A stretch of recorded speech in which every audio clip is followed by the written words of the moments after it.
அவரே அவருக்கு உருவச்சிலை செய்து கடவுளாக பிரதிஷ்டை செய்து வைத்துள்ளார். அதைவிட ஒருபடி மேலே சென்று கோயிலின் கும்பாபிஷேகத்தின் போது அம்மன் வேடமிட்டு வந்தார். அதை கண்ட பலரும் அவருக்கு பாத பூஜை செய்து காலனியை தொட்டு வணங்கி சூடம் ஏற்றி வழிபட்டனர். தொடர்ந்து காட், பிரேயர், லைஃப், மெடிடேஷன் என தனித்தனி பிளேலிஸ்டுகளை உருவாக்கி அதில் வீடியோவையும் பதிவிட்டு வருகிறார். இரண்டாவது கணவர் மறைந்த பின் அவருக்கு உருவச்சிலை வைத்து கடவுளாக வழிபட்டு வந்தவர் தனது கணவரும் தானும் இல்லை என்றால் ஆன்மீகமே இல்லை என்று கூறியவர் திடீரென மூன்றாவது திருமணத்தை அறிவித்து பக்தர்களுக்கு ஷாக் கொடுத்திருக்கிறார்.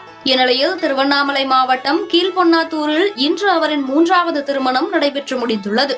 தெய்வீக திருமணம் என அறிவிக்கப்பட்டு இந்த திருமணம் நடந்தேறியுள்ளது. திருமணத்தில் அன்னபூரணியோடு சேர்ந்து அவரின் மூன்றாவது கணவரான ரோஹித்தும் பக்தர்களுக்கு ஆசி வழங்குகிறார். கடவுளை திருமணம் செய்ததால் அவரும் கடவுளாக ப்ரமோட் ஆகிவிட்டார் போல. புராணங்களில் எல்லாம் கடவுள்களுக்கு திருமணம் என்றால் 33 கோடி தேவர்களும் வந்து ஆசி வழங்குவதாக இருக்கும். ஆனால் அன்னபூரணியின் திருமணத்திற்கு அவர்களில் ஒருவரும் வந்ததாக தெரியவில்லை. எவ்வளவு முயன்றாலும் எந்த கேமராவிலும் அவர்கள் சிக்கவில்லை.